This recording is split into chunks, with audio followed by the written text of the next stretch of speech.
violence happens in the Midlands, about 98% of the time, it's a man hurting a woman. That's according to the South Carolina Association Against Domestic Violence. Dale Wells is a rare case. 2.5 years ago, Dale says he almost died. Tonight he tells Susan Elizabeth Littlefield how it happened.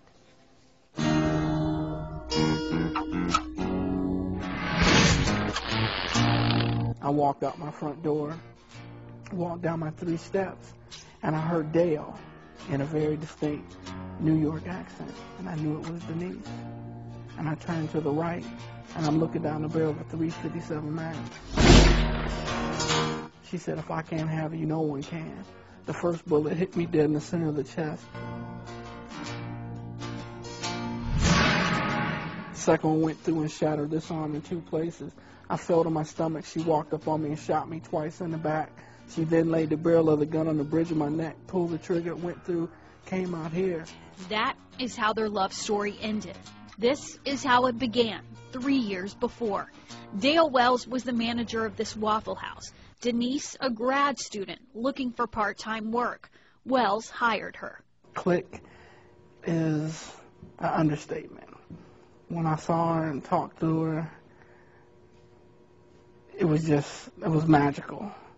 And I immediately knew that she is who I wanted to be with. They moved into this home together, first as roommates, but soon they became lovers.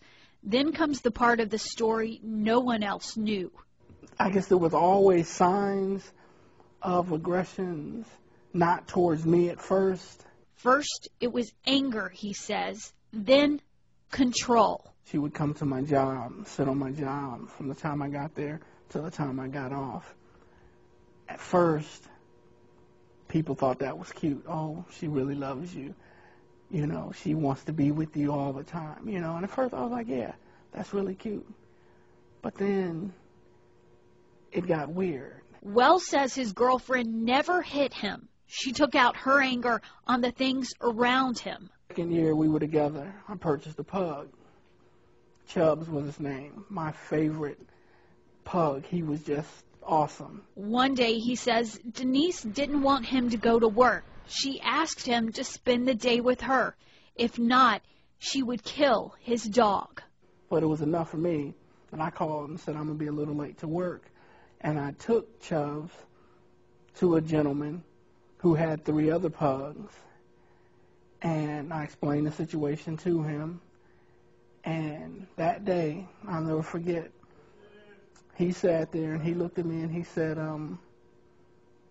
are you sure you want to get rid of Chubbs? Maybe you should get rid of your girlfriend. Hindsight, I wish I would have made that decision. Wells broke up with Denise. She moved back to New York. 2 months later, she came back, surprising Wells on his birthday. She said, I came here to kill you on your birthday and to kill myself. And I said, stop playing. Why are you saying that? Wells says she'd been living outside of Greenville, beside a shooting range, learning the ins and outs of a .357 Magnum. But she didn't pull the trigger. Not this time. The two lost touch, didn't speak until months later, in June. About 6:15, I received a phone call. We talked for about 20 minutes. Cordial conversation about the weather, golf game. Just cordial, pleasant conversation. Wells says the phone went dead. He walked out his front door to take out the trash. Denise was standing by the steps. Police say this gun was in her hand. She said, do you remember what I said I was going to do to you? I said, Denise, don't shoot me. This time, police say she did. 5 times. A gentleman was running up the street screaming, stop shooting, you're hurting him. He grabbed my hand, blood was shooting out of my mouth like a water faucet. I said, what is she doing? What is she doing? Is she reloading? He said, brother, you don't have to worry about her. She's laying dead at your feet. Denise killed herself after she thought she'd killed her ex. I got the notification and said that we actually had a murder-suicide. High-ranking at Columbia Police Department, Captain Thomas Dodson didn't always go out on scenes, but he got a call that this one was big. When I got there, to my surprise, he survived and was being transported actually by the time I arrived. And she was there dead at the scene.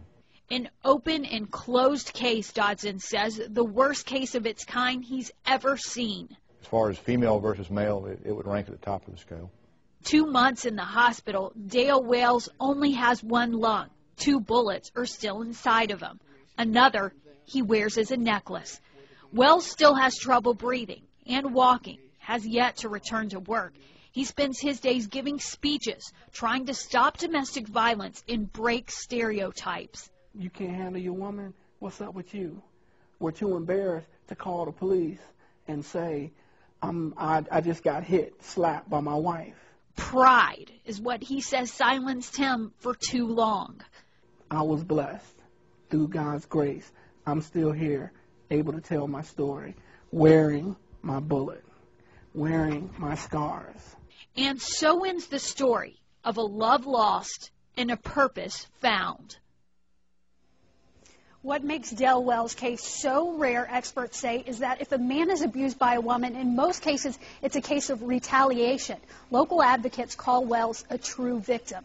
Dale Wells has been traveling the state for the past few years since this happened, working with other survivors of domestic violence. And one of those survivors he fell in love with.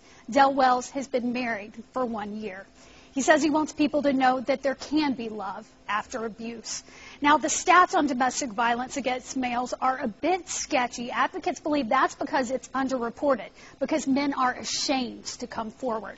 We have a list of resources on WISTV.com for anyone